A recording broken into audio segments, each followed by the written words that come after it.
What's up, Jets fans, and welcome to episode 11 of JetNation Live. We are your hosts, Dylan Terman and Glenn Naughton.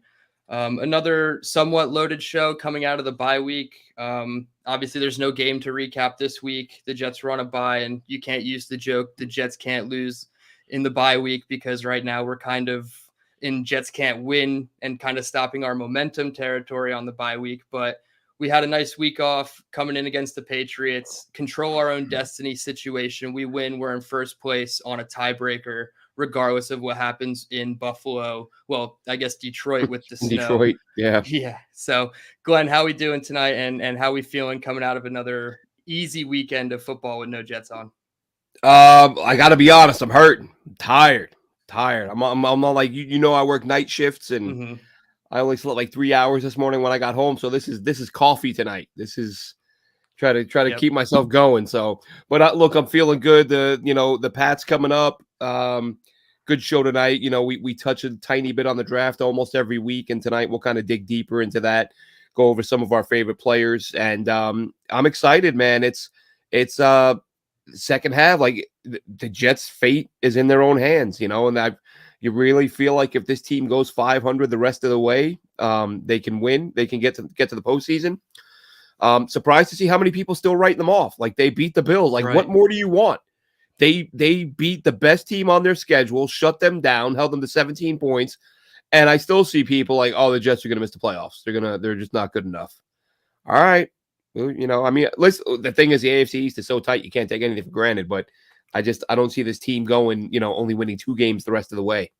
No, absolutely not. And as it currently stands, I believe all four AFC East teams Yes. are in the playoff bracket. So it is a very tight race. And like you And said, with 3 out of 4 control, in the NFC East. yeah, could you imagine Like that? like the Commanders are like a half game out of a playoff spot. If they had one more win, every team in the East in the NFL would be in the playoffs today. Yep. And taking down Philly also helps with the division. But yeah, it's crazy because you can be first place or you could be last place coming out of the weekend. And unfortunately, the Patriots probably aren't the opponent you want to face when that scenario is the scenario. But the No. Jets control their own destiny in a season when we thought we'd be talking about 99% of this show being draft. So I'll take every little bit we can get. Tonight's rundown, a quick injury report. There are some updates, particularly around the offensive tackle position. So I do want to note all of those injury updates. And then Glenn and I, we didn't do it last week because we did our mailbag and just had a completely loaded show. We're going to do midseason team awards, team MVP, comeback player of the year, similarly to how the league would do it normally. So we'll just keep it Jet centric with that one. We'll preview the Patriots, and then, like Glenn said, we're really going to get into the nuts and bolts of this 2023 NFL draft. I think it's 35 new names, if I'm counting correctly, maybe 36 with the extra one you snuck in there. So a ton of new names we're going to introduce to you guys. But first, injury report.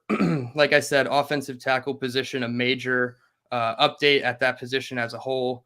Max Mitchell, fourth round rookie. His 21-day window has now been opened.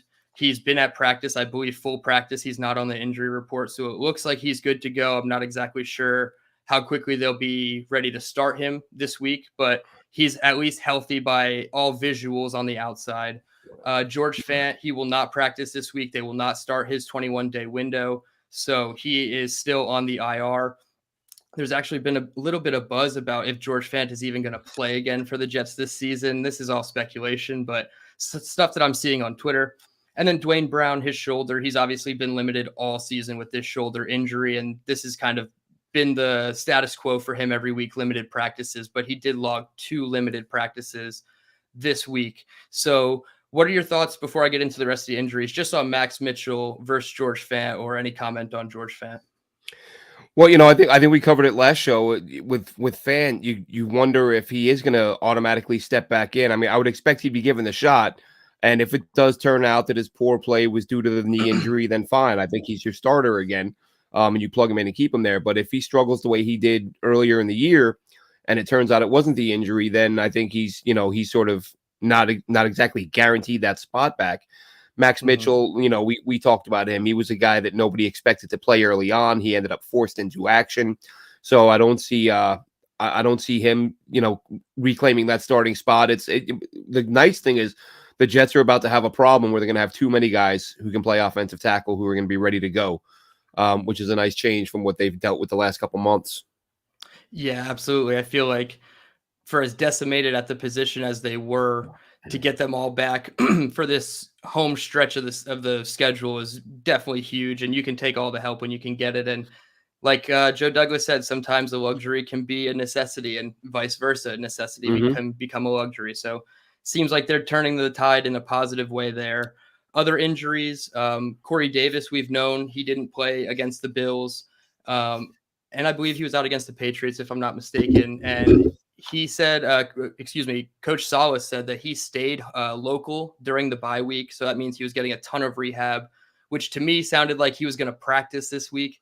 Not necessarily the case. 2 DNPs on Wednesday and Thursday. So not looking great for his chances unless somehow he logs a full practice in my estimation. But there's no way that they're going to play him a huge role, even if he was healthy. So that's a big injury to watch. Nate Herbig popped up on the injury report with a leg injury. He's been out Wednesday and Thursday's practice as well. I'm Yep. kind of starting to worry because I feel like the only backup is Dan Feeney. And I know they signed Laurent Duvernay-Tardif to the practice squad. I believe they had to sign him to the practice squad first before the active roster. So they can always elevate LDT and have another acronym at guard, go from AVT to LDT. And then Sheldon Rankins obviously was already ruled out. And while we were live on the show last week, Jerry Tillery was waived by the Chargers, and I asked if they should make a play. It turned out they did make a play, as well as 7 other teams, and they weren't obviously in any priority to get a Jerry Tillery on waivers. So he went elsewhere. I believe it was Houston or some team that's very high up on the waiver priority. So I think it was the Raiders. I think it went through was the it the Raiders. Raiders? Okay, yeah. Houston claimed somebody else, maybe a running back. So Davis, Herbig, Rankins, what sticks out to you there? Well, Herbig is a little bit scary because he's been playing so well. Yeah. Rankins, I tweeted this out earlier, and it's funny. I mean, on a couple of levels, whether you're talking established quality veterans or little known players. Some of this isn't exactly Jets related, but couple transactions these last couple days that made me go, wow, that guy's still out there. Mm-hmm. Like here the Jets are needing a tackle, and Ndamukong Suh signed today with who I can't remember who signed him Philly. now. Yeah, Philly. I'm like, Yep. I mean, I know he's got some issues, but I'm like, you could have had him on a 1-year deal. Like, Ndamukong Suh was out there. Yep. I knew he was at an impasse with in the offseason. Mm-hmm. I just assumed he got a deal done. I thought he was under contract somewhere. And it kind of got me wondering, like, who else is out there that might be able to help? And I'm not saying the move should or should not be made, but Sheldon Richardson's out there as a free agent. Could I'm you like, imagine? look, you need help on the D line. I don't know if Sheldon's grown up. We know he was a little bit volatile, a little bit of a hothead last time around. Like I said, I'm not saying the Jets should or should not. I actually tweeted out a poll to see what the fans thought. Haven't looked at it in a couple hours. I don't know where it's at. Mm-hmm. But it's one of those moves. Like I wouldn't. It would surprise me, but I wouldn't hate it. I guess that would be the best way to say it. I'd be like, because again, locker room guy, some issues in the past, but a guy who can help like a lot, especially with the way the Jets run things, and they're not going to have him playing 50, 60 snaps, right? Like if you rotate him out and get him his 18 to 22 snaps like everybody gets, he might be an effective player. And on the guys who aren't established, but really surprised me, I took a very quick peek at some of the guys who got snapped up in that XFL draft. Okay. And Abram Smith, the running back from Baylor. Yeah. Like that guy, converted linebacker and runs every bit like a linebacker. Mm-hmm. I just look at him and I just think, not just the Jets, any team, like the way the Jets are leaning so heavily on their run game in the fourth quarter. Like I would love to have that guy, playing against a worn out defense, because he's a truck. And then the quarterback from Western Michigan, Caleb. Well, now I'm drawing a blank. I tweeted about him earlier because I remember really liking him during the draft process last year and saying that I thought he was a player who we might see get taken on day 3. Western Caleb Michigan. Ellaby? Yeah, Caleb Ellaby, Western Michigan, right? He was a very productive guy. I think I was watching one of their receivers. Sky Moore? I was gonna say I was watching Sky Moore, and Yep. I came where I was like, man, Ellaby's this kid's pretty good. And I remember Emery Hunt, who's a good friend of our show. He raved about Love Ellaby. He Emery. loved him in his draft guide. And I did when I saw him, I'm like, that guy's not on a practice squad somewhere.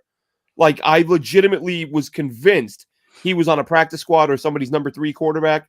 And this is the thing, we track all these guys through the draft, and you can't keep track of all Oh yeah. 2,000 guys in the NFL and the Yep. fringe draft guys. But I was really surprised to see LB and Abram Smith. Abram Smith less so as a running back. I Mhm. just thought with his running style and the way the Jets are grinding defenses down, and not just him, any back who runs with that type of power, Yeah. would think would have a role. But yeah, the DT thing is interesting, man. I mean, if they would have brought in Ndamukong Suh as a guy to get 18, 20 reps, or Sheldon Richardson to get 18 to 20 reps, that wouldn't be a bad move, I don't think. Yeah, and the craziest part is not only did Philadelphia sign Ndamukong Suh, but they signed Linval Joseph, who is somebody I believe the Jets worked out at the Yes, defensive tackle position. So it's like they I were knew knocking Philly on the had him in. door. I didn't realize they signed him too. I knew they had him Yeah, they in. signed him yesterday and then Ndamukong today. So they're just beefing up with Jordan Davis out for the Eagles. One loss to the Commanders, and this is what happens. Ndamukong Suh comes back out to the NFL field. But yeah, I Yeah. definitely think that Sheldon Rankins is a big injury for the Jets. How they're going to play the defensive tackle position, I'm still not sure. I would love to just see JFM play more inside because then obviously your young guys like Bryce Huff and Jermaine Johnson are playing more on the outside. But then, like we've been saying, just get Tenzel Smart or Jonathan Marshall up from the practice squad. You get 3 free elevations of a player, so you might as well use them. So one of those guys might come up this week. We'll probably hear Saturday if those guys are getting elevated. But that seems to be everything for the injury report. I guess we'll move right into the midseason team awards. And I'm not going to say that the first topic, MVP, is a runaway. I think there are a handful of guys that deserve it, which is rare for the Jets, obviously, because we normally have maybe one guy who even has any type of accolades to be team MVP, let alone anything else. But we have now league wide known players. So picking this was actually a lot harder than I thought. But I'm going to go chalk CJ Mosley, second in the NFC or AFC, excuse me, in tackles. And he's just been that guy. They signed him way before all the good things started happening. And I'm not saying that he should be team MVP because he sat through the bad times, but to sit through the bad times, obviously with that injury and the opt out, and then to come back and do what he's doing at this level, obviously it's not perfect all the time, but when you have Bill Belichick going out of his way twice in a press conference, 2 separate press conferences to commend CJ Mosley on how well he's playing this season, it makes me just want to sign CJ Mosley to a lifelong contract so he never becomes a New England Patriot. So I had to go CJ Mosley, and I'll wait for your answer, but I have an honorable mention. For MVP, I got to go Quinnen Williams. Okay. Yep. The way the Jets are doing things right now on defense and their ability to be disruptive without having to blitz and only rushing 4. Of course, you saw, the argument with Aaron Whitecotton earlier in the year where that's what Quinnen was fighting for, saying, Yep. stop sending extra people, drop them back and let us get after the quarterback. I've said it before. He's not at a point in his career right now where you'd say he's Warren Sapp, but it's reminiscent to me of those Bucs teams that used to get home with 4 and it used to make life hell on quarterbacks because the pressure was as if the defense was blitzing, but they weren't. So you had 7 guys back in coverage. So I think what's making the Jets what they are in defense right now, in my mind, is the front 4, which is led, like very clearly led by Mm-hmm. Quinnen Williams and those 2 corners. So Quinnen gets the nod from me. Yeah, Quinnen absolutely is deserving.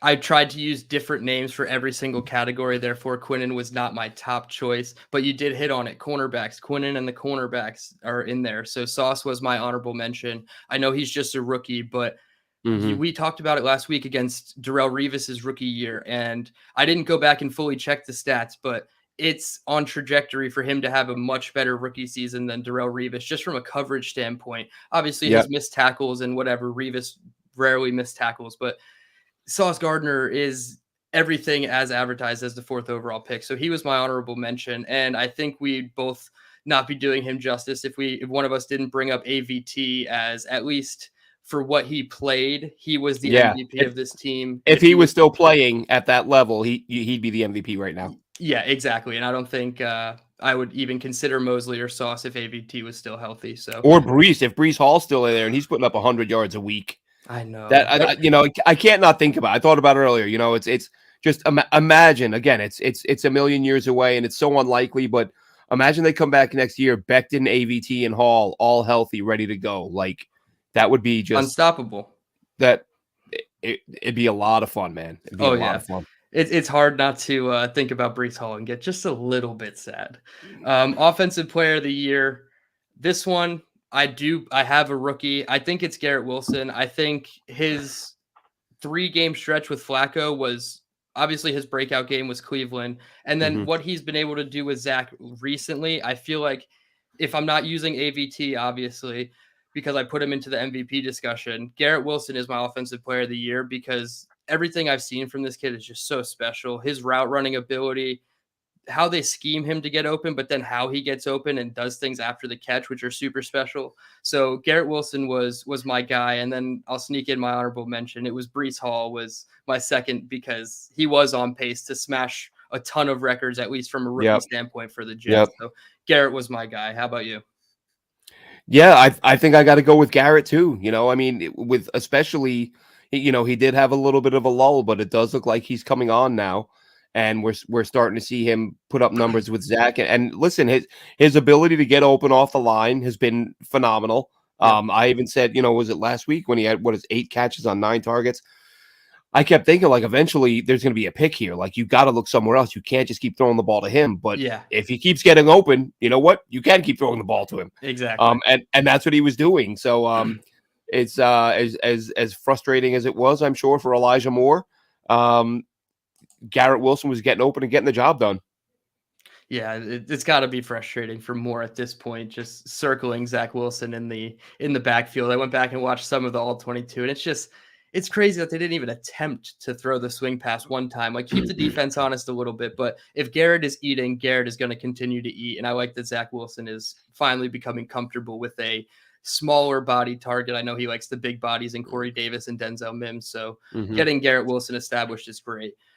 Next one we got here, Defensive Player of the Year, and this one I went hands down Quinnen Williams. If he's not MVP, he's the next best thing to it. So he was my Defensive Player of the Year. You said everything about it. I believe he's got 7.5 sacks. He's on pace for well more than double digits at this point, and I'm sure in the next couple games even he could get it. The Jets had 6 sacks on Mac Jones last time they played, including one from Quinnen Williams. So expect him to just keep firing. And ever since that Aaron Cotton outburst that you mentioned before, the Jets are one of the least blitz heavy teams. I think they're like 30th or 31st in blitz rate. They're getting home at like a top 6, top 7 rate. So Quinnen Williams is super, super important and the absolute catalyst for all of that and all the good things that the defensive line has done. So Q gets the nod for me. Yeah. It's I feel like I've got, you're doing runners up and you have to. I mean, I already mentioned the 3. It's Quinnen in the corners. Like, you can give it to any of them. Yep. What Robert Saleh said last week, I 100% agree with. I can't remember. I don't know if I said it on the show, but I remember saying one day, Sauce is playing great, but it's that nickname that's getting his name repeated and repeated because DJ Reed has been just as good. Yes. He's been phenomenal on the other side. I mean, if you want to say Sauce has been a little bit better, fine. But they're both playing at like, lights out all pro level. So, Quinnen, Sauce, DJ Reed, whichever one you want, pick any name you like. I mean, I guess I'll stay consistent and go with Quinnen because he's been the more consistently. I mean, no, he hasn't. They've all been consistently dominant. But I guess his ability. I guess with Quinnen, it's his ability to affect the run and the pass and do it consistently, even when he's not getting the sacks. He's getting the hits. He's getting the pressures. So he's just having such an impact on the game that I guess it is hard to elevate anyone over him. But how nice is it to have, several guys to talk about playing at this level?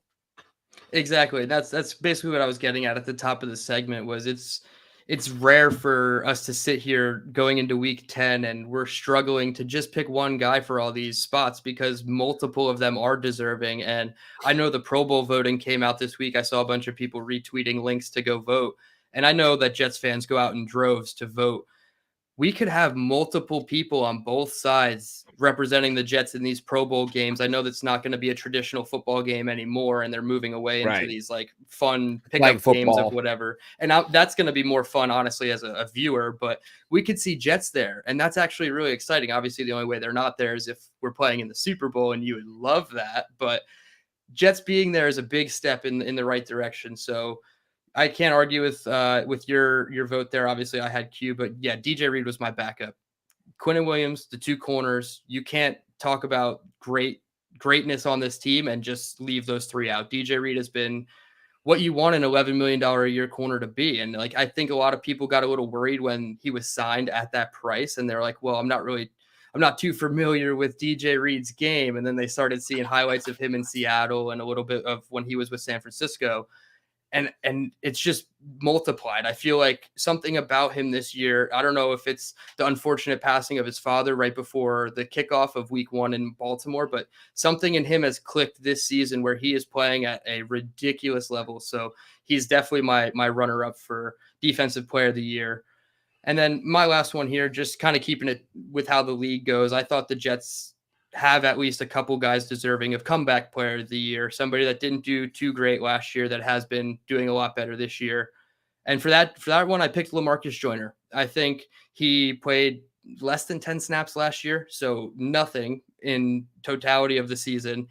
Sticks with the team. I know he was a free agent that they signed back on a 1-year deal, but he obviously had to sign the deal, so he came back to the team and now he's balling. I know that early on there was the miscommunications with Sauce, Right. and Right. Saleh had to come out and say, well, we have 4 new faces in the DB room, so it's going to take a couple weeks. And it didn't take even a couple weeks from the moment he said that. It took Yep. that week, and they just all of a sudden clicked. So Yep. LaMarcus Joyner has been great. He's second, I think, on the team in interceptions behind Whitehead. Now that the Buffalo game happened, I think he's second, but still, he's almost right there at number 1 for the team in interceptions. And that's what you want him to do at the free safety position is roam the back half, take away everything deep. And he's done that. And for all the bumps in the road, LaMarcus Joyner has certainly been the comeback player of the year in my perspective. Who do you got? Yeah, I think for weeks 1 through 9, it's Joyner. But when we do these again, week 17, I expect it to be Denzel Mims. I almost wanted to pick Mims now, but the numbers haven't been there. But just the fact that, I mean, people had him written off for dead, right? I mean, I don't think a lot of people expected him to even be on the roster right now. So here's a guy who was, I mean, you can't get more buried on the roster than what Denzel Mims was. As we've said before, not a great fit for this scheme, but the guy just kept working and fighting, and he gets into the game and he makes a couple of key blocks, had a big catch in the last win. And you can't be happier for a guy who's put in the work that he has. And like I said, the only reason it's a great story, but the production right now isn't good enough to say he's the comeback player of the year for the Jets. But I think once the season ends, if he between now and the end of the year, if he gets himself a couple touchdowns and has 1 or 2 big games, I expect him to be the comeback player of the year for the team.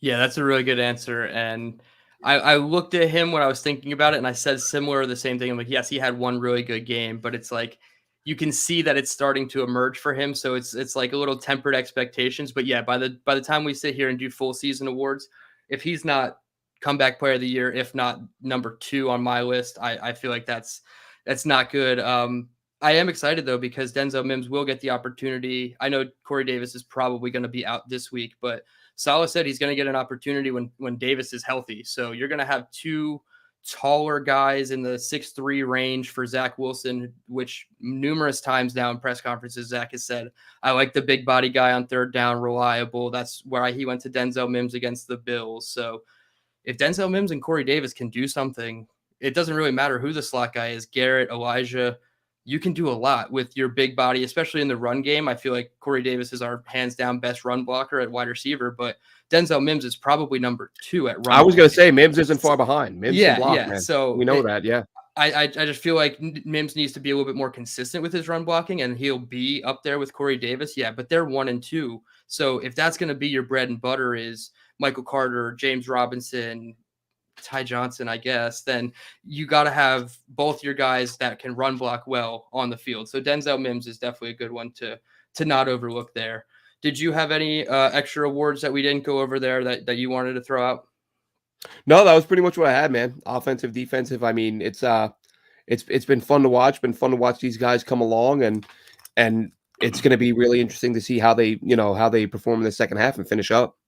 Yeah, I debated doing like a rookie on offense or defense or just best rookie overall, but I think we can both agree that Sauce has been the best rookie. But for once, all seven names that it was six of the seven names on the list are up there and deserving of being the best Contributing. rookie. And at times, each one has looked like the best rookie. So that's more than you can ask for from a draft class. So I'm glad Absolutely. we had all the same categories there. I think we got to move into the hoodie rematch with Bill Belichick. This time the Jets go up to Foxborough. Woody Johnson has already tweeted that the Jets are wearing white jerseys and black pants for the 12th time this season, even though it's only week 10. Any thoughts on them not wearing green ever this year? No, I don't get into the uniform You don't combo care? things. I mean, show up to play. It's Yep. I look at like NFL uniforms the same way I look at things like purses. Like if my wife were ever to say like that someone's purse is whatever, like unless it's the most hideous looking thing you'd ever seen in your life, I don't notice a purse. I don't notice what uniform they're wearing. I don't care. Like Mm-hmm. show up ready to play. Yeah. I do like the all black, just because I like as a kid, me and my friends would always say like, oh, they should have like an all black Jets uniform. That'd be awesome. Yeah. That there's just something about wearing that color on a football field. Not just the Jets, any team. I think that looks better. But whenever I see tweets about what colors they're wearing, I'm okay. Are they going to play well? Like Mm-hmm. that's where my concern lies. But I guess it is a little bit funny that they've not worn green, which I wouldn't have noticed if I hadn't seen it. I mean, on the Right. forums on JetNation, I've seen it on Twitter Mm-hmm. several times. People say like, "Oh, still no green this year," and I think, "Oh, that's a little bit weird," but okay. Yeah, the reason I even threw it in there in the preview was because after I saw Woody Johnson tweet that, I just went into the comments and I just wanted to see what people's reaction was. And they were the same. It's like, are we ever going to wear green this year? And my personal take is I don't really care either. I think it's just a little weird that you're wearing the same thing over and over again and it's not your primary color, but whatever. I think it could be like a harbinger of like another uniform change down the line. I'm not necessarily, saying I'm on board with it. I feel like the Jets jerseys are okay as they are. They're probably nothing special, but two uniform overhauls in like 5 years is kind of a bad look for the That's team. that's that's unheard of. Yeah, that would be Exactly. surprising. And if that's the route they're going, then sure. But I don't know. Just wear green once. Or I, Just as I I wonder if they just sat down and said, "We think these are the nicest uniforms. We don't even like the green, so why wear them?" and I'm Like cool we're with that like too we're not because gonna they go we're are. not gonna go with new uniforms, but we're gonna wear the ones we like.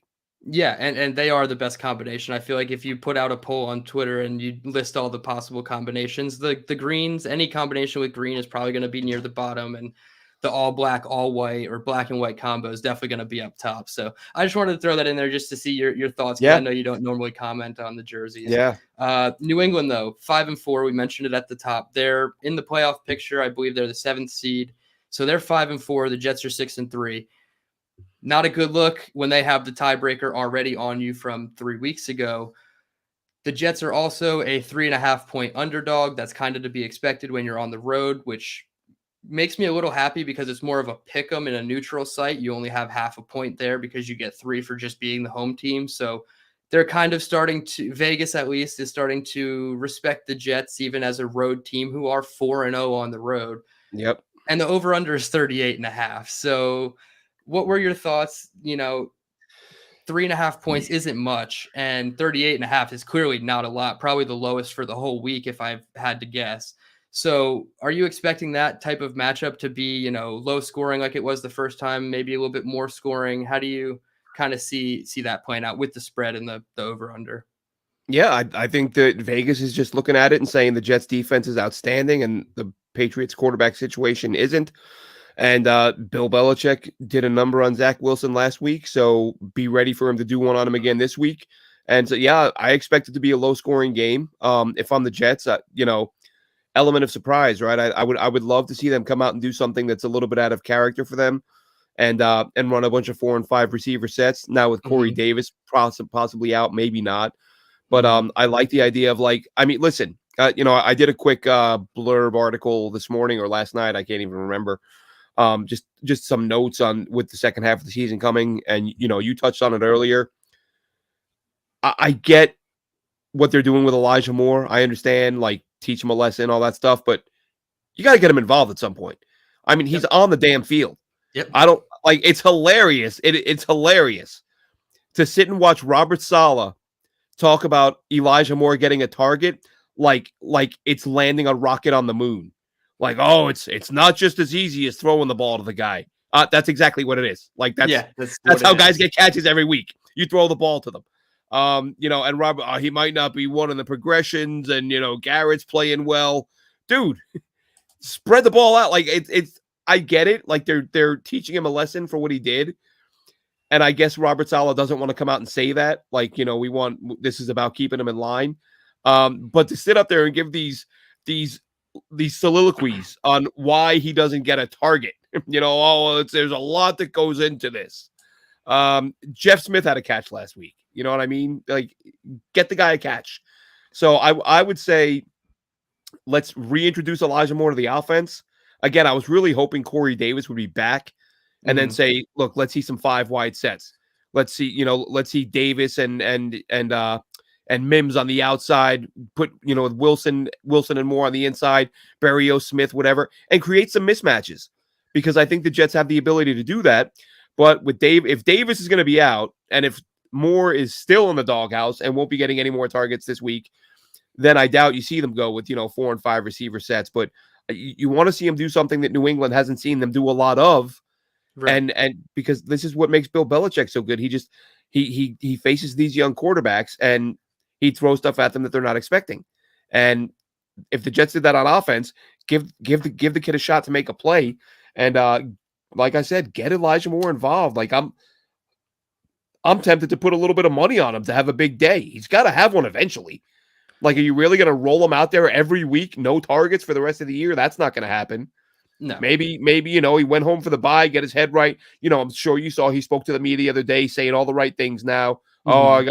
got my spirit in the right place and my head is on straight. Blah, blah, blah. Okay, I get it. You're saying all the right things. Yep. So, like, is this the week now where he sees 6 or 7 targets and has an opportunity to break one and make a big play? Yeah, I think it's long overdue for Elijah Moore to get his at least share of the offense, because currently he's getting none. He played 32 reps against Green Bay, and that was his first no target game the week before the trade request. And since then, he has 2 games, 0 targets, 37 snaps. So just throw him out there for 35 snaps of the game and manufacture 1, 2, 3 plays for him. I feel like it's not that hard when you do it for It's a not. Braxton Berrios. It's When not. It's when not. I Jeff mean, Smith is running those same 8-yard speed outs on the left side, isolated against the corner, like, sure, they might not run that exact same coverage with Elijah Moore in that situation. They might bracket a safety over top of Elijah Moore, but if Elijah Moore can't win within 8 yards of space, he can, then that's a bigger problem that we need to talk about. But yes, reintroduce this man into the offense. You mentioned it. Show them something we haven't seen before. And I think a 4 wide or just a spread look in general will be great, because Zach Wilson needed to get the ball out of his hands quickly against Buffalo. So maybe you keep a tight end kind of close to the line of scrimmage, or like as a nub to just chip. But you have your 4 best man coverage beaters on the field, which I know Corey Davis is out, but he's been doing really well. So you have Mims, Berrios, Wilson, and Elijah Moore. One of those guys is going to get open within 3 seconds. And even if it's just a short completion, that's what this offense is built for. Get the ball in your playmakers' hands. Let them do the rest of the work. Don't think 20-yard passes are the way to succeed in this offense. You take the 3 yards that turns into 8 yards and live to see another day. So I absolutely agree. You got to try something new that New England hasn't seen before. And obviously at this point, their defense has seen everything, or Bill Belichick has, but show something you haven't shown much of from a team perspective as the Jets offense. So Michael LaFleur, yeah, go a little bit deeper into your bag and do whatever it takes. And I'm not going to sit here and give you all the answers because I don't have them, but you manufacture touches for every single person in this offense but Elijah Moore. So I think it starts with number 2 getting the ball to number 8 on even a pop pass. Like, you can't, how do you not manufacture a pop pass? It's just so frustrating that Elijah Moore And can't get. listen, you know what? If the plan is to not only to sort of reprimand him for Mhm. what he did, but to get him that much hungrier. Like, can you imagine being Elijah Moore now? Like, how bad you want the ball in your hands, Yep. and how you're just gonna go, do everything within your power to make a play when you get some opportunities. I think they've made him hungry, and one of these days, man. I don't know if it's this week. I don't know if it's next week. But we're going to see him go from no targets, and then one day he's going to have like an 8-catch, Yep. 130-yard type of game, and hopefully it's this week. I hope it's this week, and I hope that it's like a situation. I believe it was last year with Denzel Mims when he caught that 40-yard hole shot down the field from Zach, and everybody's like, "There's Denzel Mims. Why the f weren't you playing him all along?" And it's like, as soon as Elijah Moore touches the ball, that's the exact same reaction Yep. everybody on Twitter is going to have: is there he is? Why weren't you doing this all along? And it's, if it doesn't work, then whatever. But it's more than likely going to work. Like you said, 8 for 130.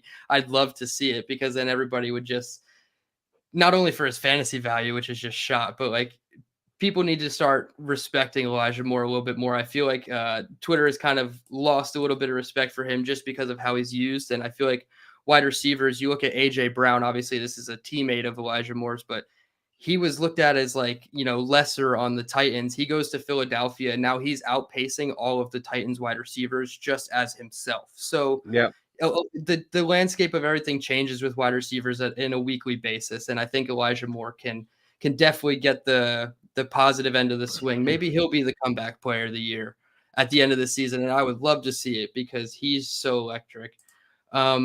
Yeah, you mentioned it. Low scoring game. I think it's going to be low scoring. Last time they played was low scoring. Coincidentally, they scored 39 points. The over under is 38.5 this week. They held them to 5 Folk field goals and the offensive pass interference touchdown.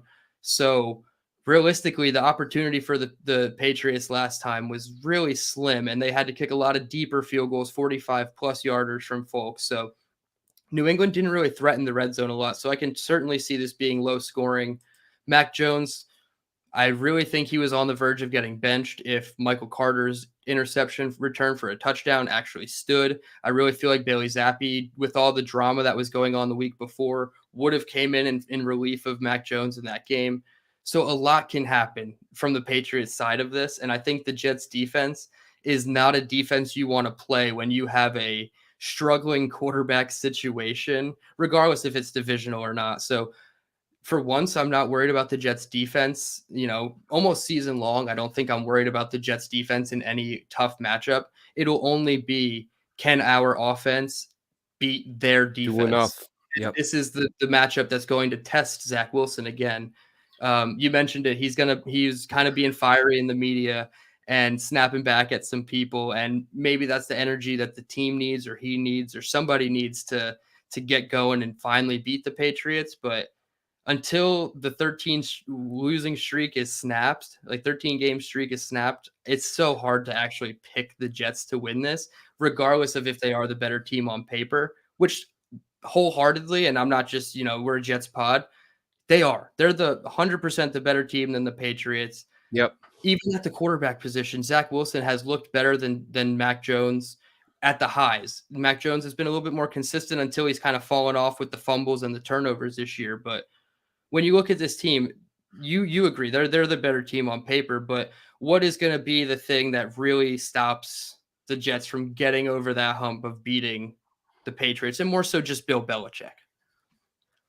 Well, that it's I sound like a broken record, but it really is going to come down to Zach and protecting the ball. I mean, Yeah. as you just said, and I don't think whether we're a Jets pod or not. You listen to analysts, whether it's NFL Network or if it's local, Mhm. SNY, like you hear everyone say, like the Jets have more talent than the Patriots, and they do.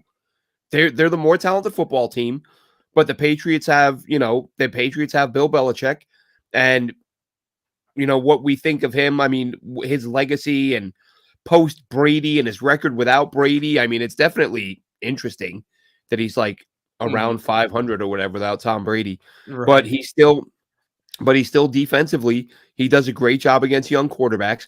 What I want to see, I said this a couple weeks ago, and we saw it a little bit last week, was, Zach using his legs a little bit more. I want to see a little bit more of that. Like, I want to see him take off and run 7 or 8 times.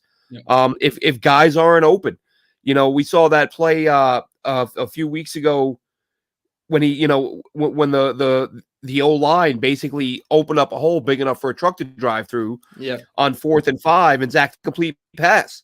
Like, if he would have just tucked and ran, he had an easy 10-yard gain, if not more. Yep. So I want to see him, be methodical and just keep drives alive, keep, wear down that New England defense so you can win in the fourth quarter again. Mhm. And just dominate the fourth quarter with the run game. And that's what's going to give you the chance to do that is hanging onto the ball and extending drives. And I'm not even talking about design runs for the quarterback. I'm not even concerned about that. I just mean when Zach drops back, if something isn't there, don't wait too long for something to open up Yep. and take off and make a play. And listen, he only had a couple runs last week, but 2 of them were huge, like huge spots. Like, what, 3rd and 9, he ran for 13, Yep. and then they had another one later in the drive. Like, he picked up 2 big first downs with his legs. And just as we've said, man, with these weapons, with or without Corey Davis, you've got a lot of guys that the defense has to account for. And if you start running the ball and give them one more thing to kind of add to their list of things to do, you're just going to put that much more strain on that Patriots defense and give yourself a chance to make plays through the air and on the ground. Yep. And for context, Zach Wilson last week on the ground, 3 carries, 24 yards, so 8 yards per carry, which is by far his best on the season, and 3 first downs rushing, according to PFF. So every single Okay, time that yeah, he took off and ran, it was a smart decision. It picked up the first down, it extended drives. The one time it was in the red zone, and you mentioned it with Garrett Wilson earlier. When are you going to get picked, throwing it to him? He was triple covered on that play. So Zach did the heads up thing to get down and run for the first down. So absolutely, you want to see him use his legs more. I want to see him slide a little better. I feel like he kind of just crumbled to the ground instead of yeah. sliding. It was very weird. And then he took some shots against Yeah, Buffalo just that that looked like when a guy does that, I think he's kind of like in between. He's like, do I want Mhm. to slide or not? All right, and then like by the time he decides to slide, it's like He's he's got to falling. get down now, or he's going to get hit. So they Yep. just kind of collapse like a folding chair. Yeah, that always looks a little bit ugly, but I think it's when guys get caught in between and then decide too late. Yep. And I don't want to say, something easy as like copy the game plan from how you beat Buffalo, but 19 of his 25 passes under 2.5 seconds. That is a good formula that you can take against this Patriots defense and use most of that. I'm not saying the exact same game plan because the Patriots watched the Jets last game and they know what they're going to do. They know their tendencies by now. So use a little bit of that, but like, yeah, you said it. It all just comes down to Zach, and unfortunately, that's kind of been the week-long thing where it's which Zach Wilson is going to show up. I have more reason to believe that a better Zach Wilson will show up than the kind of poop your pants Zach Wilson that showed up against New England, because we've only really seen the okay and game manager Zach Wilson for the most part of this season. He Right. has 4 touchdowns and 5 interceptions through the air, but those picks came in 2 games. So you have 4 games out of 6 that you have 0 interceptions. Hmm. Obviously, you did have the one fumble last week, but for the most part, he is holding on to the ball and Right. protecting the ball, I should say, Protect not the turning it football. Yep. over. So if you just get that average Zach Wilson and a little bit of the Buffalo game plan with, I think, a little bit more spread, like you said, because New England's defense is good, but I feel like their corners are a little bit susceptible, and they do run a lot of man coverage, especially on third down. We had guys running across the field wide open on drag routes last game that Zach didn't look at and didn't throw to, and that kind of led to the avalanche of problems. So I feel like the game plan will be right. It just all comes down to whether Zach executes the game plan. Those So it's those really quick just throws, man. Those quick throws. I talked exactly. about it till I Yep. was till I was blue in the face last year because that was when we started to see him progress. Yep. Was when he was making those quick reads and the ball was just coming out, bang, bang, bang, and we hadn't seen that this year until this past week. Yeah. I was going to let you go first with a prediction, but you're taking a drink there. So I'm going to throw my prediction out. I originally had it a little bit further apart, but I'm going to go Jets 21-17 in the win. I think it is ultimately close game, but like you said, keep it close. And then in the fourth quarter, just dominate like you've been. We're the highest team point differential in the fourth quarter, I believe at plus 58. So that's far and above the next best team in the league in the fourth quarter. So the Jets know how to close out ball games. And the only other thing I'd say is limit Matt Judon. He was the sack leader when they played 3 weeks ago. He is still the sack leader with, I believe, 11 and a half sacks. So he's just on a tear this season. So limit him, quick pass game, RPO stuff, efficient confidence builders for Zach. And I think you can win 21-17. What's your prediction? Yeah, I'm right there in that same ballpark, 20-13. I think it's going to be within a touchdown. I'm taking the Jets to win it. I think, like I said, I think they are the better team. I think that Zach Wilson, this is going to be another game where he's going to take a step. Whether or not Bill Belichick throws the kitchen sink at him, he's just got to protect the football. And as much as we killed him, and rightfully so, for that atrocious, not throwing the ball out of bounds, like it was frustrating because we saw it earlier in the year against Pittsburgh. Yeah, I don't think that's ever going to happen again. Like I don't think so. I don't think it's going to come close to ever happening again. So that was like such a fluky play that you can't look at that and say, well, he's got to stop doing that. It's not a regular thing. Happening twice makes it such a bad thing that twice makes it feel like a regular thing. Yeah, because absolutely. Number of times that should happen in a 20-year career, 0. Number of times it happened in a 5-week span, twice. Like, Jesus, really? Yeah. So, but I don't think that's going to be an issue again. I think he's going to protect the ball better, and I think the Jets are going to hopefully a little bit more with the 4 and 5 receiver sets, and maybe you get the tight ends involved a little. Like CJ Uzomah hasn't really been a factor, but he's a big-bodied guy, and maybe you use him, create some mismatches. So I think in a nutshell, like distribute the ball, like get more guys involved. Yep. Love Garrett Wilson, but I don't want to see a game where one guy has 9 catches and 4 other guys have 1. I mean, listen, if they win, I don't care. But I don't think you're going to win doing that. I think you got to spread it out a little bit. And I was as mad at Elijah Moore as anybody, but let's reintroduce the man and get the football in his hands, and let's see Elijah Moore make some plays. Yeah, and you mentioned it distributing. Zach Wilson in the first meeting with the Patriots had 2 receivers over 6 catches and 3 receivers over 75 yards. So I'm not saying you have to replicate that from a yardage output. I always think less is more with Zach Wilson in terms of passing yardage, but distribute to everybody. Get, 3 or 4 guys that have around 50 yards at the end of the game. And I feel like that's the way, because if you start keying in on one guy against the Patriots, they're going to shut it down by the next drive, if not the next third down. Yep. So that defense is very good at adjustments. We both predicted a win. I don't know if that makes me nervous or excited, but a big pivotal game, first or fourth, is on the line in the AFC East. And how great will that feel if they win that game? It's incredible. And I hope that they use it as fuel to be like, hey, we can be first place when we should have been, first on the draft order or whatever it is. So yeah, just keep using it as fuel. But with that, we're going to get into our NFL draft deep dive. Glenn's over there clearing his throat because he knows that we're going to be talking about a ton of prospects. I'm testing negative for COVID. I still can't stop. I'm coughing my damn brains out. Terrible. Such a pain. We have so many new names to introduce to you guys from the college world. Some known already into the the national spotlight. Some already accepting Senior Bowl invites, which is great to see at this time of year.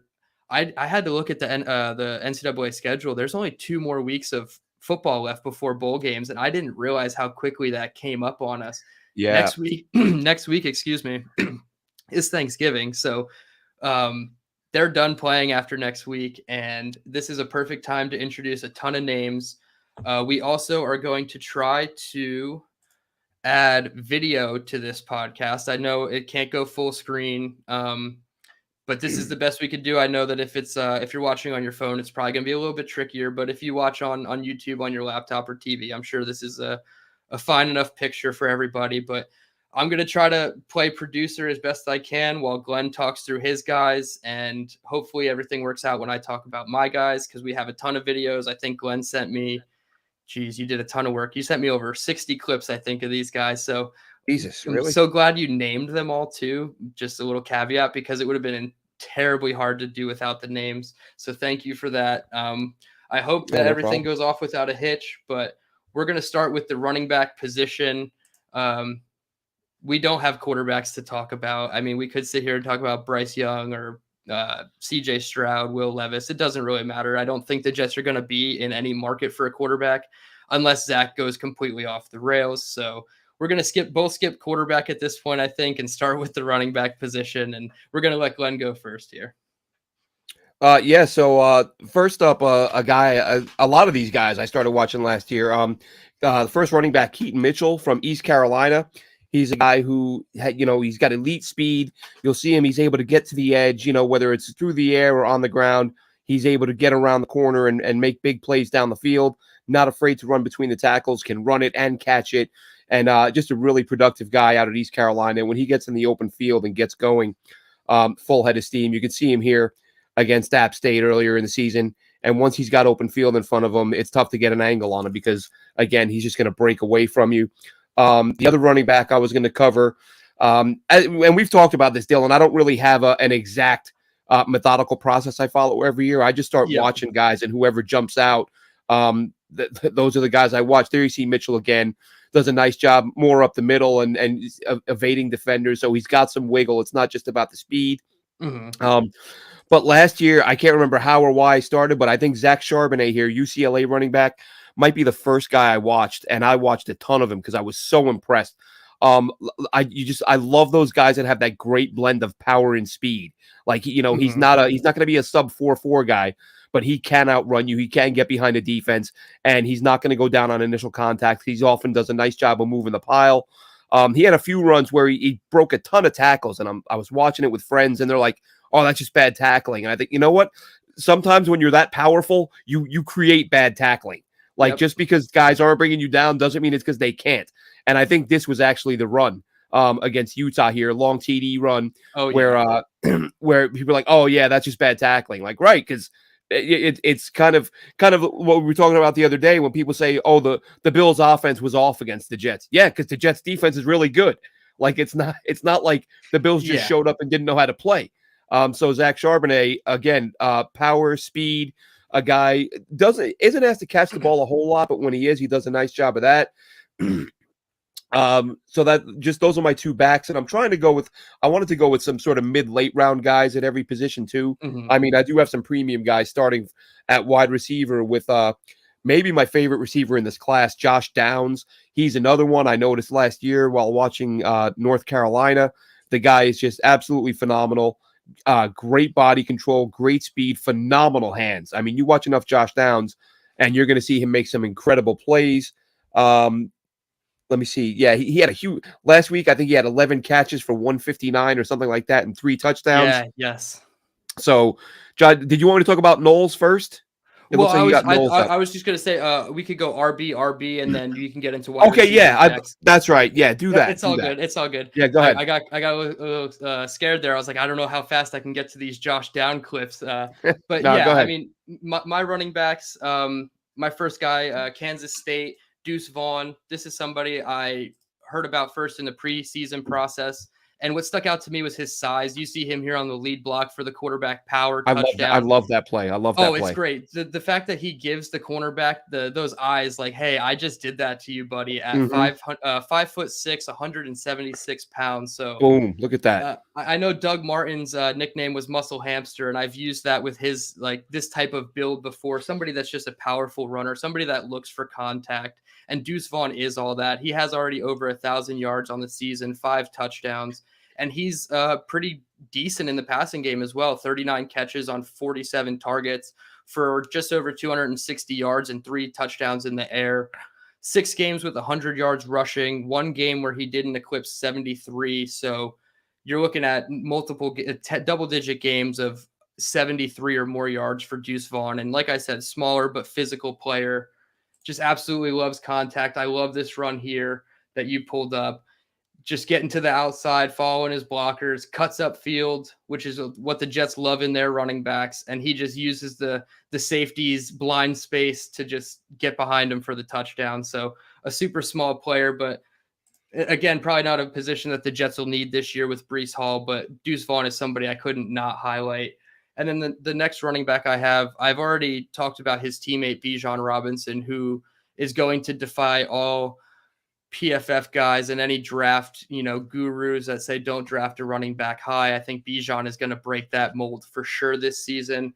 But his backup, Roshan Johnson, is absolutely nothing to shy away from either. At 6'2", 223 pounds, Roshan, as a backup role, has 446 yards on the ground, 350 of those coming after contact, with 3 touchdowns rushing, adding another one through the air on 14 catches, for 128 yards. So almost 10 yards per catch. And you see it here. He's a gadget player out of the backfield, but you'll see in the next clip, obviously he's good in space there, but the next clip shows a little bit more of what he can do if given that lead back role. And this is exactly up the Jets' alley here. You're going to see the offensive line in like a outside zone that he's going to cut up inside with the sniffer. I think it's number 18 coming across the middle there. This is exactly what the Jets run. You'll see this if you watch the Jets all 22, and the way he's able to put his foot in the ground, cut up, and make realistically 3 players have to bring him down at one time. That's definitely good for Roshan. So if given the ability, I think he could be a primary running back, and all that matters is opportunity. And I think Roshan's going to get that throughout this draft process. And at the next level, I think he could be a lead back, if not a 1B, instead of more so of a true 2 like he is right now. And that's my running backs. All right, yeah, Johnson, love his change of direction, and that's Yeah. that's what you get, man. Sometimes you go and grab these backups at these major programs where they just have one stud behind another. Yep. And you get a guy like Johnson who probably starts at most schools, but in Texas he's the backup because he's behind Bijan. So wide receiver, talked about Josh Downs. A couple plays will pop up right now that as Dylan pulls them up. This one against Pitt. Like I said, he had a huge game against them, gets wide open there in the back of the end zone. Again, great hands. You consistently see, like I said, really good hands with him and fantastic body control. Coming into this year, I actually, I mentioned to Dylan, I think my 3 favorite guys in this class were Downs, Addison, who went to USC, and the next guy I'm going to talk about, Kayshon Boutte from LSU. Boutte's a big play guy who, for whatever reason, just wasn't getting on the field for LSU. This is actually a clip from last year. This drive right here, if you go back and watch this game against Auburn, this was incredible. I kind of wish that LSU got themselves one more penalty because it would have made for the most unbelievable one drive performance you've ever seen from a player. Boutte has that big catch and run there. He had a couple more catches on this drive. Then LSU had a big penalty that backed them up, and Boutte ends up scoring a deep touchdown. Finished that drive with 99 yards receiving. Yes. So I mean, imagine a guy going for over 100 yards on one drive. That would have been fantastic. But again, he was in the doghouse early in the year with LSU. Now, the last couple of weeks, we've seen him get involved in the offense once again. He's making plays. I know PFN, I believe, had him ranked their number 1 receiver coming into the season. Like I said, he was in my top 3 with Downs and Addison. So an exciting player to watch. Just big-bodied guy, runs well for his size, and again, production this year is way down. The next guy I'm going to talk about is Malik Knowles. Not a huge name, probably a day 3 guy, Kansas State receiver, but does a really nice job. He can get behind the defense. Kansas State also likes to use him a lot on sort of jet sweeps, end arounds. They like him coming out of the backfield. You'll see him make plays from that angle, and then he's also I've seen him make a few big plays as a return man. So Knowles is a guy who's he can play outside. He can make some plays out of the backfield as a runner or a receiver. Here he is on a run play, and he's again big play here. This is against South Dakota, so it's not exactly a powerhouse, but you do see him make plays in a variety of ways. Like I said, through the air, on the ground, and as a return man. Not a guy you're going to see go very early on, but maybe a day 3 pick. And I think that's my receivers. Yep, I believe that's the last one. It is, yes. Yeah, Josh Downs is somebody that I know you've talked about, and I'll be honest, I haven't watched enough of him. And after he exploded last week for whatever it was, 160 and 3 touchdowns, I looked him up, and he's definitely primarily a slot guy, but 847 yards on 74 catches and 11 touchdowns this year already for Downs is just incredible. So I was like, okay, well, they had Sam Howell last year. How come we didn't really hear about him? That's because they have a guy named Drake May at quarterback who is slinging it around the yard. I know we wouldn't touch on quarterbacks, but Drake May has 33 touchdowns and only 3 interceptions this season. So he's absolutely killing it for the Tar Heels, over 3,300 yards and just shy of 70% completion percentage. So he's absolutely killing it. Butte, I was a little concerned with as well because Brian Kelly was, being, a little fickle with his usage early on, and I wasn't sure how well that was going to be received by him. Glad that he's kind of come on late. I like that clip from last year, that drive. Every time you bring it up, it makes me laugh. And I'm glad that there's another K-State offensive player that I can watch alongside Deuce Vaughn. So glad that you could shout out all those guys. My wide receivers, I did pick a little bit more higher known guys. My first guy here is Quentin Johnston, 6'4", 215 out of TCU. So true epitome of height, weight, speed kind of guy. 45 targets at a 63.3% catch percentage for 716 yards and 5 touchdowns. So almost 16 yards per catch. And he started off super slow this year. I was actually really concerned because a lot of teams, or a lot of analysts rather, had him as their top wide receiver coming into the college football season. And he had outputs of 22, 22, 29, and then 41 to start the season. But since then, he's had games of 206, 180, 74. So he's absolutely doing his thing now that you expect him to do into the season. And I love this clip here. And yeah, like I said, height, weight, speed guy. I'm not exactly sure how fast he's going to test, but when you do stuff like crazy. that, that's a crazy play. Exactly. And you're that big body and you're running away from people. I don't want to say like a Kelvin Benjamin because people get a bad taste in their mouth of Kelvin Benjamin, but just looking at his body kind of reminds me of that. So Quentin Johnston, not necessarily the style of wide receiver I personally like. I like the smaller, shiftier guys, but Quentin Johnston, you can't not talk about because he's going to be one of the top wideouts. And then another one who just kind of emerged onto the scene this year, Jalen Hyatt from Tennessee. He's a little bit smaller, 6'1", 180. So again, in that mold that I like. 58 catches, 1,100 yards at almost 20 yards per clip and 15 touchdowns, folks. This guy is all over the end zone. He is a 90% slot player, according to PFF, with only 3 drops on 76 targets. So he's efficient. He had 5 receiving touchdowns against Alabama. And I think anytime you can do that against the Crimson Tide defense, regardless of how good or bad they are compared to their history, you're going to get known. And I feel like Jalen Hyatt is just soared up draft boards ever since that week. And he just continues to do it with Hendon Hooker every week. He's wide open, big play touchdowns. Like I said, 20 yards per catch. So he's really the guy that they like in Tennessee. And I think a lot of NFL teams are going to love his vertical skill set in the NFL. And that's it. I believe you're up now with tight ends. All right, yeah, so tight ends. I don't like this year's class as much as I liked last year's class. Mm-hmm. I thought last year's class was fantastic. There were 8 or 9 guys I would have been more than happy with the Jets taking. This year, starting out with Darnell Washington. I mean, what a monster! Like, this guy looks like he should be playing offensive tackle, and instead here he is. I mean, these are not small men that are chasing him down the field. They just look like it running next to him. Yep. Athleticism is way more than what it should be for a guy as big as he is. 6'7". I mean, he falls down, but you can see the DB, gets knocked back about 5 yards there. Yeah. And Washington is just such a physical guy. I think he's going to be a really good blocker. So, whatever team adds a guy this size, that physical, is going to be getting a really good player. The next guy up, not nearly as highly touted. Again, maybe possibly a day 3 guy, is Payne Durham out of Purdue. See him throw a really nice block on this play here, on the run play, lining up in the backfield here, going right to left, bang, right there, opens up a hole for the running back. And you'll see that quite a bit with Durham as you watch him, a really physical guy, and shows good hands, not great, but he's not going to blow you away with his speed, but he's got good enough speed to make plays. Nice angle route here over the middle. And a little bit of run after the catch. So a strong dude, tough to bring down.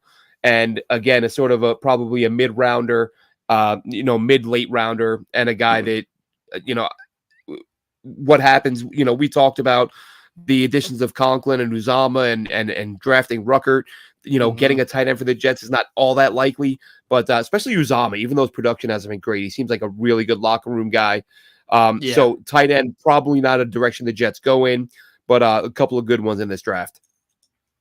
Yeah, Darnell Washington, for his size, to just be that athletic is truly It's insane. crazy. It's crazy. And based off obviously only these two clips of Payne, it seems like that Purdue uses him in the way that the Jets use their tight end, similarly to how Ruckert was Right. used at Ohio State. So definitely gonna have Just a to, physical guy. yeah, definitely gonna have to dive more into his tape. And it's nice that Purdue has some, even if they're mid to late round guys, they have some offensive guys that we can talk about. Again, with my tight ends, I'm going to stick a little bit more mainstream, so to speak, and talk about the best tight end in this draft class. Hands down, it's Michael Maher. He's been the guy for the last 3 years. He's kind of like the Trevor Lawrence of tight ends, where people knew about him and were waiting to mock him in the first round of whatever year draft he was eligible. So this is the year for Michael Maher, and you see him here just splitting the defense, getting wide open, and he just finishes. That's all he does. 647 yards, 7 touchdowns. And I was surprised when PFF does their usage. He's a 45% slot player and a 40% inline player. So a little bit more inline than I thought. I thought he was more of the detached from the line of scrimmage, mostly kind of guy. And it's not really the case. He can do a little bit of both. So I'm glad that Michael Maher is more dual threat than just like a baby Gronk and can catch over the middle. He can definitely give you some run blocking as well. And I thought this stat was interesting compared to my other tight end. 61.9% contested catch rate, 13 for 21. So And when I think those he gets 50, both feet down on that catch. yeah, no, he absolutely does. Like that's a Sunday catch for sure for Michael. And but the contested catch to me, 13 for 21, that means that he's winning at the contested catch, obviously 50-50 balls. You see it, his size right there. He's going to outmatch a safety or a cornerback on him. You're going to probably need to put a linebacker just for size, but then they're going to be too slow. So to me, Michael Maher is the surefire tackle one. There's a couple names you've talked about. Dalton Kincaid. He's another guy that I like in the mid rounds as a tight end prospect as well. And I think that my next guy kind of fits into that same mold of Kincaid, maybe the Payne Durhams, like you mentioned, but Sam Laporta from Iowa. And he's somebody similar to Charbonnet. I thought he was going to come out last year, Him and he him and was, Charbonnet I watched a ton of last year because I thought they'd yeah, both come out. yep, he was one of the first guys into my database this year because I had so much knowledge about him. I'm not sure. I believe this clip is from last year. So you I think see it is. Tyler Linderbaum at center there as well. But Sam Laporta has, what is it, 497 yards, so 10.1 yards per reception, only 1 touchdown. And then my problem with him, he has 6 drops on 78 targets. So maybe drops Which is could high be, for him because I watched a lot of him last year. I he don't think I didn't saw have him make a many. single drop. Yep. I was going to say, when I watched him before he decided to stay back at school, he didn't have a ton of drops. So 6 is definitely an alarming That's a number. lot. Yeah. And his contested catch rate compared to Maher, his is only 25%, 3 for 12. So that makes me a little nervous with Laporta that he might not have that physicality at the catch point to secure the pass all the way through the defender and through the ground. But every time, excuse me, I've watched, especially Tyler Linderbaum highlights, the one Tyler Linderbaum highlight where he's blocking 50 yards downfield, that's a Sam Laporta yards after catch play. So it didn't match the highlights, and then going back and watching him a little deeper, I felt like Laporta had some holes in his game that might hurt his stock. And I feel like maybe last year, even though it was a strong tight end class, coming out last year might have helped him. I'm not sure. Obviously, we'll see how it plays out for Laporta, but I feel like he's a solid mid-round guy, and I don't really think he's going to be much more than that for a 4-year player at tight end. So those are my guys. One kind of mainstream, one kind of known but forgotten about. So, All right. Moving on to offensive tackle. yep. My first one, actually a little bit frustrating because for whatever reason, Fresno State. Yeah. YouTube's got to up their game, man. There's not a lot of Fresno State football out there. Mm-hmm. And I love their quarterback, Jake Hayner. I think he's a really good player. Yep. You They have some mentioned really him. good receivers. It was watching those guys last year. is what made me stumble onto their offensive tackle, Dante Bull, who just for his size, man, guy moves really well. You see him often blocking, well down the field, taking out multiple defenders. I believe he gets 2 blocks here. Yeah, look, tosses one guy to the ground, gets a hand on a second Yep. defender. Just does a really nice job. Good player. So I need some of you YouTube uploader maniacs to get me some Fresno State games to watch, because I'm not going to lie, I haven't been able to watch him this year in any full games. Like, there's highlight clips, but I like to sit down and Yeah. watch a full game, try to see a guy 40, 50, 60 reps. But Dante Bull, good size. Watch him here on this screen pass. Again, gets down the field, and big block right there, completely flattens the defender on a touchdown. So Bull's a guy who, from the few games I've been able to watch, very impressive, but not a lot out there on him this year. As a matter of fact, since we're having this discussion, I'm going to go ahead and take a look when we're done with the show, see if there's any more. Because the last time I looked at it was about 2 weeks ago. I couldn't find any full Fresno State games. The next guy, Ladarius Henderson. He's a guy. He's one of the many players this year. People think I'm just making it up, but I probably had it happen 5 or 6 times where I literally finished watching a specific player, and pulling clips and making notes on them, and then the Senior Bowl tweet something out about them. And this happened with him a few weeks back. First time I watched him, came away really impressed. Again, for a guy his size to get out in front like that on a screen pass, teams are going to love that. He's a guy who's going to win in a phone booth and beat up defensive linemen. And he's, I believe he got a Senior Bowl invite. I believe. I expect the Senior Bowl is tweeting out about him, so I expect him to get invited. Yeah. And definitely a guy looking forward to seeing in Mobile. Hoping to get out there this year. We'll see how that pans out. Awesome. But again, the Jets, man, we're talking about how happy we are with how they're playing, but I think we're going to see them go with at least 1 or 2 offensive linemen picked in this draft. Last guy I want to touch on, Matthew Bergeron, Syracuse. He's a guy I think is playing so well that he's going to kind of climb up draft boards. Really good feet, light feet, and year after year we see these tackles climb boards. And if you're sort of a day one starter type tackle, which I think Bergeron could be, you see these guys tend to go, really early. You'll see 4 or 5 tackles go in the top 20, 25. And I think, if things keep going the way they are, the Jets will be in those mid, hopefully high 20s. How nice would that be? So I don't think he'll be there when the Jets pick, but I think he's a really good player at tackle.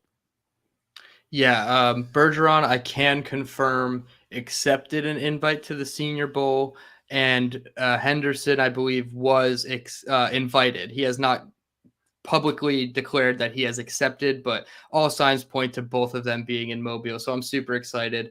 Bergeron was somebody that I've heard about on other draft pods, but never really studied into, so I'm really glad that you brought him up, and like you said, if we get to Mobile, that'll just be great to watch those guys. I don't think we don't have any clips of my offensive linemen because apparently Glenn doesn't like them. That's okay. No, I'm just kidding. My first offensive tackle was actually a really young player, Olu Fashanu from Penn State.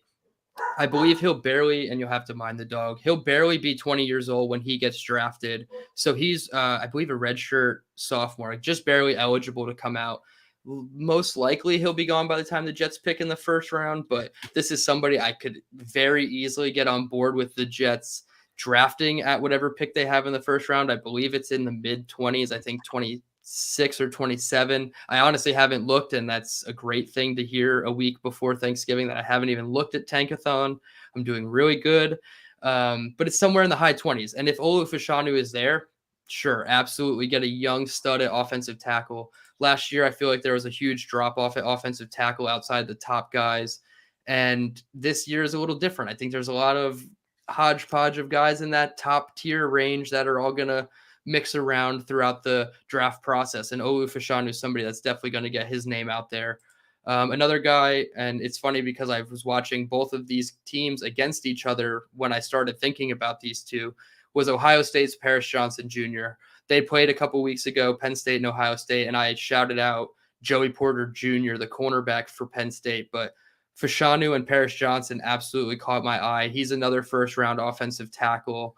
I don't have the measurables right up in front of me, but they're 300-pound guys, 315-pound guys that aren't overloaded with weight, so they're very good for the zone blocking system. So although I don't have too much information about them, everything that I've heard before my deep dive even begins about these guys seems like top 50 is pretty much a lock. My next guy, I'm not too sure about. He's an offensive guard. He's not just a tackle. A Louisiana transfer, now plays for the Florida Gators, Osiris Torrance. He was actually mocked to the Jets at 23 overall a few weeks back. I listened to a mock draft podcast, NFL Stock Exchange, and they had him going to the Jets at 23. And in this scenario, he had Torrance. It was Connor Rogers, the Jets fan, Connor Rogers playing Torrance at right guard and AVT at right tackle. So a bit of a shake-up to the offensive line. I don't think Torrance has any center flexibility if Connor McGovern were to walk, but it is just another piece at a position that the Jets are obviously going to want to load up at, offensive line, defensive line. So Torrance is my guy. And while you go with your defensive line, I'm going to go put my dog in the crate. All right, yeah. I actually it was too late to get it to you, but I pulled some Osiris Torres clips earlier today. And the guy, he's just a brick wall. He really is. The guy is just. I would love to see him on the Jets O line. But but starting off on the D line, and listen, fans, we got so tired of the Jets taking interior D linemen for so many years. But I think as we look and see the Jets, play defense the way they are right now and finding success with these heavy rotations, I wouldn't be surprised if they take a D lineman early on in the draft, maybe not necessarily round one. But the first guy I want to point out is Kalijah Cansey from Pittsburgh. This guy, I don't know if you remember Dylan. I don't know, at some point, either last offseason or some point in the year, I just messaged you and said, this Pitt front seven is so much fun. Yes. And they really are. I mean, there aren't many teams in the country that have as much NFL talent as Pitt does in that front seven. Kalijah Cansey, to me, is the best in the group. But you've got Baldonado, you've got Servassier Dennis, you've got tons of guys. There's some other names escaping me at the moment, but a good 5-6 guys in this Pitt front seven that have a good chance to play on Sundays. And Cansey, he stops the run. He does a really good job of getting to the quarterback. And matter of fact, after mentioning him, he showed up on the freaks list for coming into this season. And he's athletically, he's an absolute freak. And I think pairing him with Quinnen Williams, or even having him on a rotational basis, I would absolutely love. You see him just completely overpower the offensive lineman there and get to the quarterback for the sack. There's Baldonado next to him, 87. Like I said, another really good player. So Cansey, probably a first-round pick, to be honest. Wow. Next up, Nesta J. Silvera. He's a guy that he transferred from Miami, I believe, to Arizona State.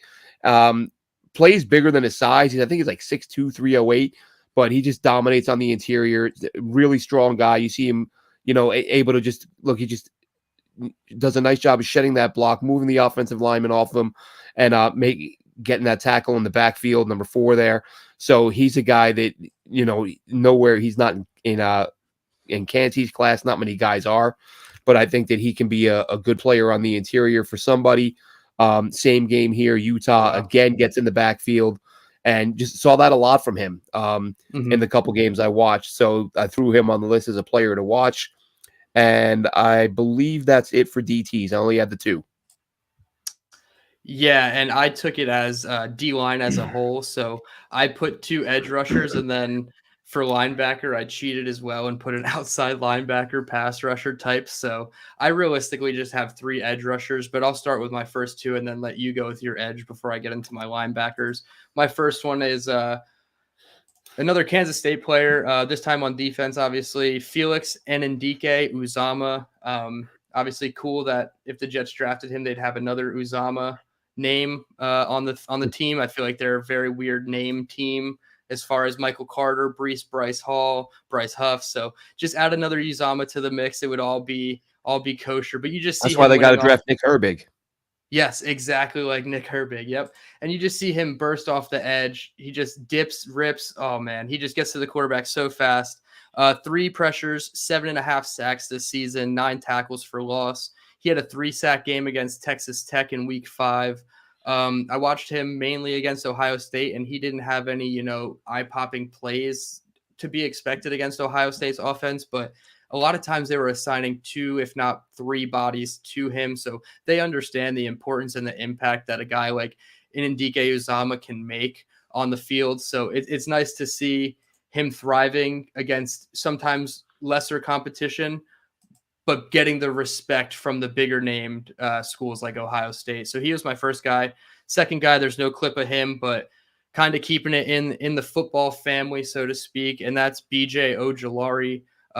Yes, younger brother of Azeez Ojulari of the Giants. So therefore, their style is going to be similar. They have a lot of speed and bend. One thing I always notice every year with LSU, ever since I studied Caleb Von Chason, was which LSU Tiger wears number 18.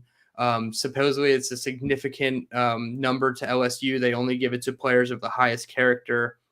So Ojulari is that player for their defense. He wears the number 18. So you know that he has to be a high character individual. So, and much like Azeez had no red flags coming out either. So BJ Ojulari is a good name to watch. Last year, he had 7 sacks, 12 tackles for loss. This year, he has 5 sacks and 6.5 tackles for loss. So he could very well beat his sack record for his career. And like I said, I like his style, his bend, his burst, and I'm not exactly sure on his measurables, but from what I see on tape, his length is adequate enough for me to say he could be a very good pass rusher at the next level.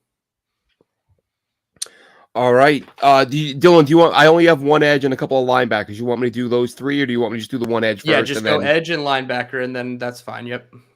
Okay, so the first edge guy, and he was a linebacker, again, a player who jumped out at me last year, right off the bat. I think it was against Auburn. Don't quote me on that. Florida State, Amari Gaynor, who was playing linebacker for them then. He's now getting some run at defensive end or at edge, where he had a sack this week against Syracuse in a blowout win. But man, guy just plays with his hair on fire. Quick twitch guy, explosive, which makes sense to see him get moved to get some reps on the edge for Florida State. Really good player there. This is against Clay. Oh, is this the play I was? Okay, sorry, I was trying to. Okay, that's in coverage. It's him in coverage. Yep. Yeah. So he does a nice job there. I was trying to figure out if that was the play I was referencing. It was very early against Clemson last year. He had a huge hit. I think it may be the first play of the game. Kind of a I think statement. It's this one right here. Yep, against Will Shipley. Yeah, Yep. where kind of making a statement early on.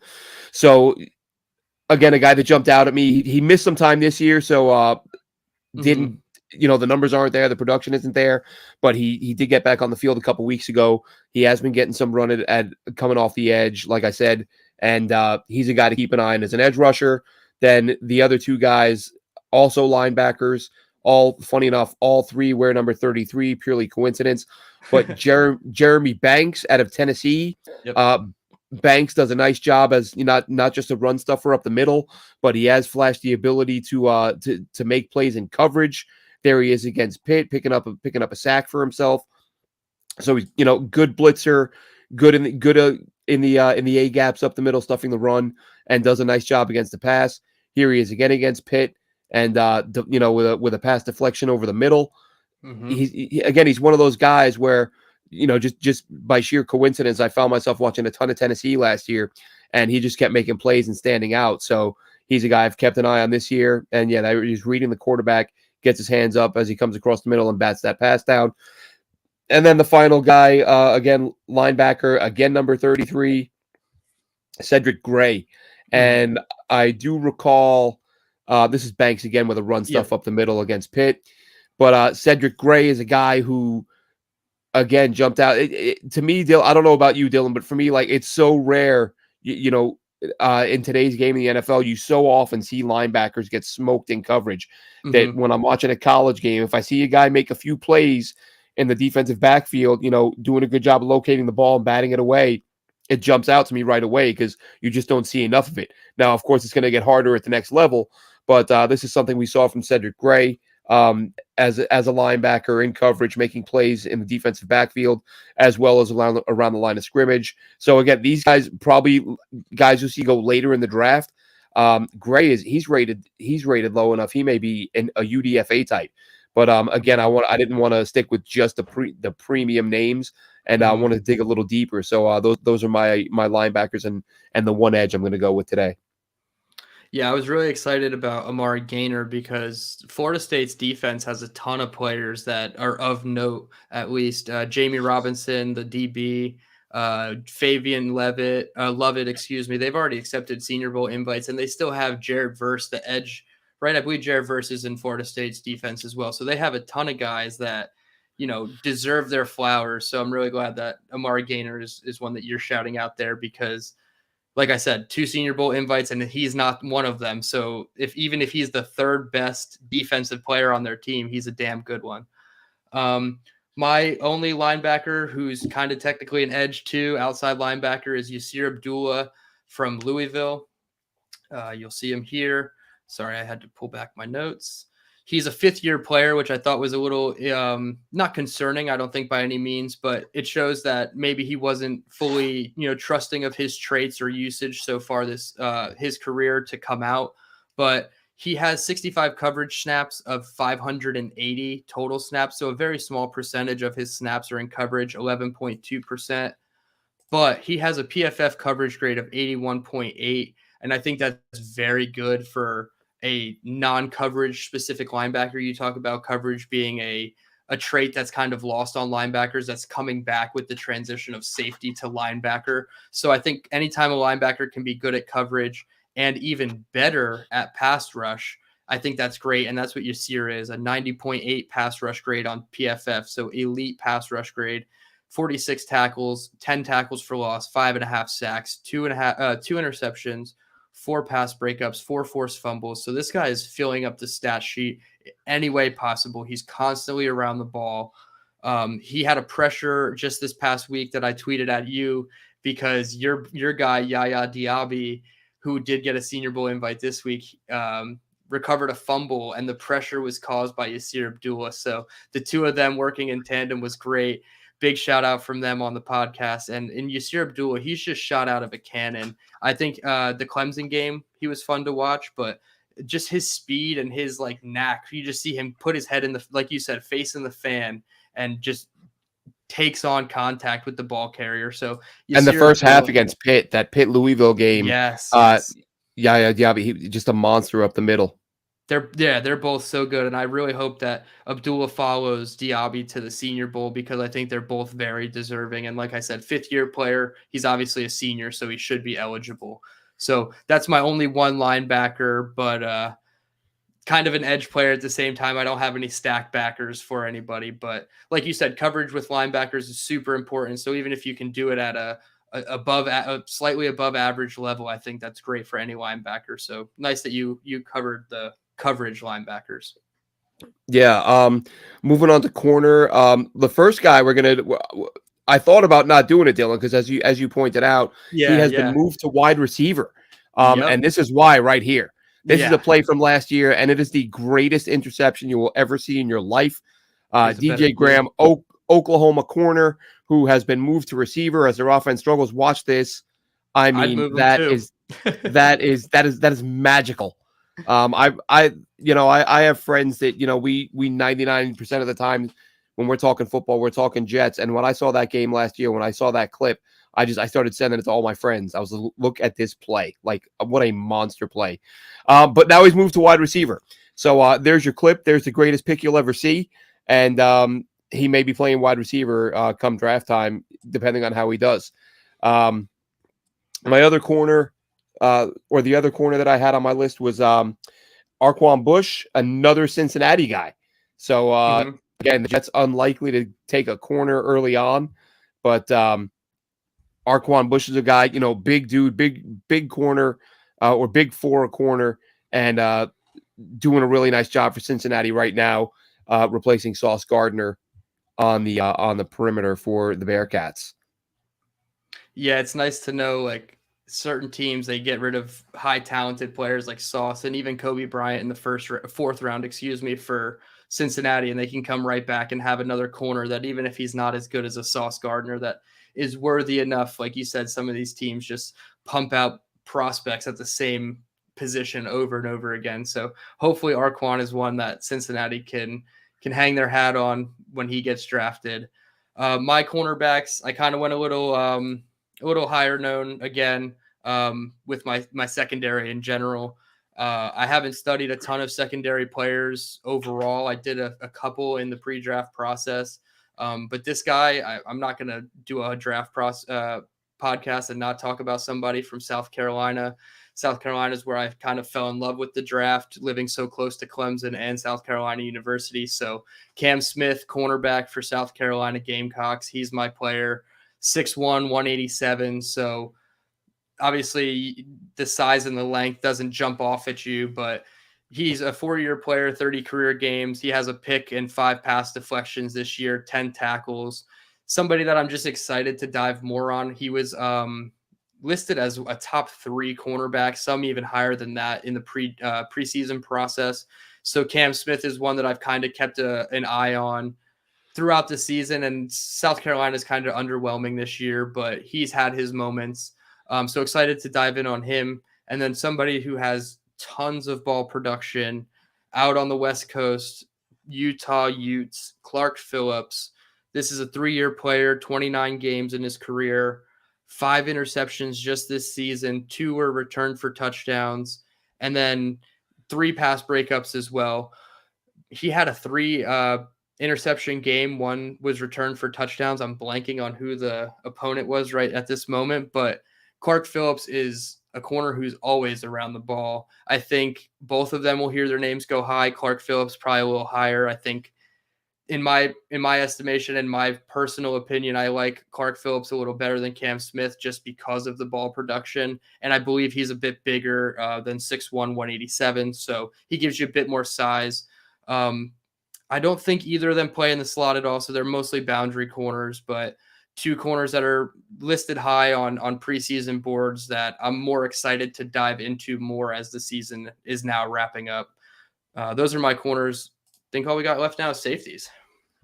Yeah. And the first one is a guy who's missed a lot of this season with an injury. He's actually got hurt in the first game of the year against Cincinnati. But I wanted to I like taking a look at guys who you don't want guys who are injury prone, and Catalan certainly isn't a guy who missed a lot of action prior to this year. As far as I know he had 5 picks over the past 2 seasons. Hasn't played a lot this year, but when for the games that I did watch of him last year, looked like a really physical guy and a guy who could cover a little bit. So sometimes you look at these guys that they get dinged up. If he can get himself back, is this a player you can steal later in the draft? With there being some concerns, I forget what the injury was. I was actually trying to look that up a couple minutes ago because I knew I think it was covered a him. shoulder, but I'm not sure. Shoulder Yeah, I or don't ankle or something. Yeah, He's had a but ton of again, injuries. It's so unfortunate. has he? See, I wasn't then I was wrong about him. I didn't think he'd had that many injuries. Catalan, Again, yeah, I believe so. I knew he was dinged Two up this major year. knee surgeries, 2 shoulder Oh, surgeries, a forget him broken then. hand, and a torn labrum. All right, never mind. Let's forget that. Let's forget Catalan. We're not nobody's taking. I knew he had the major injury this year. I'm not taking a Yeah, guy with that many injuries. That's me dropping the right. ball. That's me dropping the ball on that player. But the other safety was J.L. Skinner out of Boise State. Versatile player, long-limbed guy, looked really good in coverage. I believe I got a play here. I forget who this one was against, where he does a really nice job. Okay, against Fresno State, does a really nice job getting his hand in, swatting the ball away on a pass toward the sidelines. And the Jets, their safety situation right now, they don't really have a guy. Yeah, this way. I mean, it looks like it's going to be a great catch, and it really For is a nice sure. attempt by the receiver. But Skinner's able to. You see those long arms. He's able to reach in and get his hand in between the receiver's hands and pull that ball out to force the incomplete pass. Yeah. So he's a guy that, again, the Jets, their safety situation. You mentioned Joyner earlier, who's playing really well. Whitehead's playing well, but Joyner's on a 1-year deal. What Ashton Davis's future holds, who knows? So do the Jets try to go for a guy who they think could be more of a playmaker on that back end? A little bit younger, a little bit bigger. little bit rangier. As nice of a job as Joyner has done, he doesn't have quite the physical traits that a guy like Skinner has, and I think they can maybe move him around a little bit more. So he's a guy that I think the Jets would look at, and again, a lot of this isn't even necessarily Jets specific.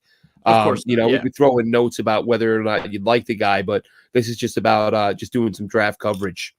Yeah, for sure.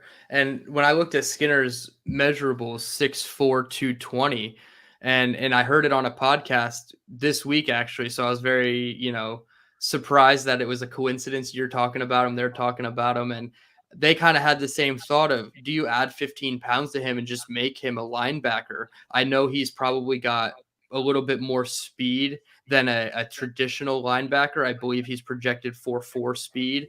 And I mean, everybody's kind of projected 4.4 speed, 4.3 speed at this point in the draft process. But if he truly is 4.4 speed and he can add a little bit of weight without slowing down a ton, I feel like he wouldn't just make a good safety, but he could actually make a really good linebacker. So I'm glad you mentioned Skinner because the Jets like to do that with their linebackers. I was going to say, if the even Jets if take him, how many times have we seen this? Nasruddin and Sherwood. So just add them to the list of converted guys.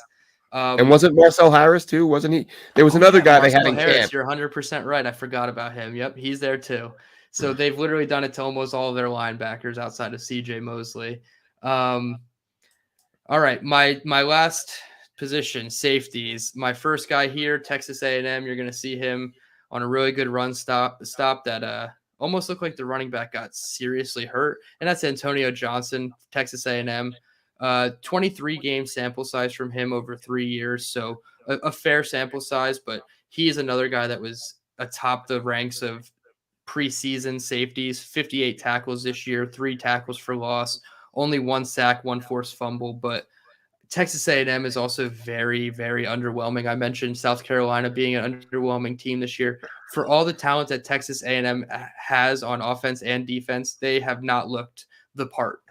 So Antonio Johnson, I feel like, is being a little overlooked despite the preseason hype for him. I feel like since his team is doing bad, people aren't talking about him as much. Maybe I'm just not paying attention surrounding his name, but that's definitely somebody that I'll be watching moving forward. You mentioned it. Safety isn't necessarily a position the Jets need or should be targeting early, but if the situation comes up and you have the ability to add another talented player to your already elite defensive backfield, I'm all for it. And then my last guy for the night, RJ Moten from Michigan. And I put this guy on here because he kind of reminds me of a player from the same team last year that I really liked, Dax Hill. He ended up going to the Cincinnati Bengals, and I don't think he's really played for them much this season at all, if not just in a backup capacity.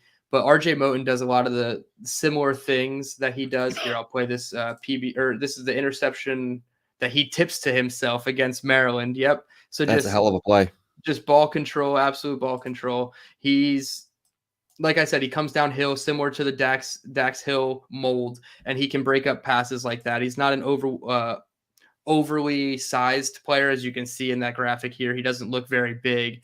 I'm trying to pull up his measurables on the fly here, and I don't have them ready, unfortunately. Yes, I do. 6 foot 223, so smaller in height, and he's a Dax Hill kind of player that I liked last year. So I'm going to like this type of player more this year. Whether he turns out to be a great player or not, I'm not sure, but this is more of a my flavor kind of guy. So snuck him on there. Michigan's doing well this year. His defense is balling out, and I like RJ Moten. So he's one that I'm watching. All right. So that was a few names, dude. I didn't realize I sent that many clips. I was it was firing them lot.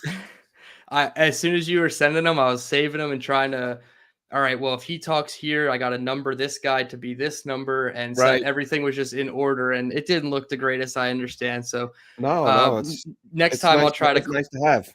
Yeah, it was our first dry run of clips, and it was a ton of clips. So we went for almost a full hour just on the prospects alone. So I'm really glad that we're able to do this. The season's wrapping up. We'll have the break for bowl games in the college football season, and then from there, it's really just going to snowball with draft talk. And a lot of college to watch. As much as I'm looking forward to the Senior Bowl and watching all these prospects, I am so wrapped up in this Jets season right now that like I'm okay with watching 50% of the prospects that I would normally watch at this time of Right. year because I want to just dive into this all 22 and just see if Zach Wilson's the guy. Is Elijah Moore going to get open, or like is the ball going to Right. actually get thrown to him, or is CJ Uzama, who's been a vocal leader and just I feel like a vet, a calming vet presence for the entire team. His mic'd up with Garrett Wilson when he's like, "Hey, they were punching at the ball there when you were reaching out for it, so just mind that next time." And he was like, Right. "Oh, okay, cool." Like he had no Right. idea, and like CJ just picked that up. So Right. I love everything that they're bringing, and that's what I love focusing on. But getting into this deep dive, 36 names here, this is just it's overwhelmingly happy for me to just get Yeah, into there's this and process. yeah, if you look at the guys we've covered, obviously very briefly throughout the year, we've covered a good chunk of players. We're I probably think it 80 or was 90 guys. 85. I think you added the last one or two names on, so it's upper 80s for sure. Like we're Yeah. touching 100. We'll get there within the next 2 weeks when the season wraps up for sure. Oh So God, super yeah. exciting times. Any last thoughts? Patriots draft? Anything related that we talked about? No, win the damn game. You're the better team. Do something that the Patriots aren't expecting. Zach, protect the ball, and let's have the Jets sit in first place in November. Hell yeah. I on the very first episode of this show, my first hot take was 3-3 in the division, and we said it was baby steps, but we're knocking on the door, and we still have two more opportunities after this one. So now's the time. Take first place. Be the dominant team. We know that they can be. Zach Wilson, please just keep that energy. Whether it's helping you or it's helping the team, it doesn't matter. It's working. So just everything's riding high. I'm very grateful for everybody that tuned in. We had a good amount of viewership. I know it kind of tears off for the draft speak, but as that ramps up, we'll have tons of more people back for the draft talk as well. So for Glenn Naughton, you can follow him on Twitter at AceFan23. Also, please be sure to follow his new Twitter account at JetsPicks. It's not really a new account, but he's bringing it back to life, posting all types of clips. I'm pretty sure 70% of the clips that are posted that we played through tonight will be on that Twitter account within the next couple of weeks or months. So at Jets Picks to follow Glenn, that would really help us out. And then you can follow me at Dylan Terman, follow us at JetNation, like, comment, subscribe, do all the nice stuff on YouTube for us, help us in that algorithm, that feed, bump us up to the top of your homepage. Beat the Patriots. Why not us? Till next time, let's go Jets.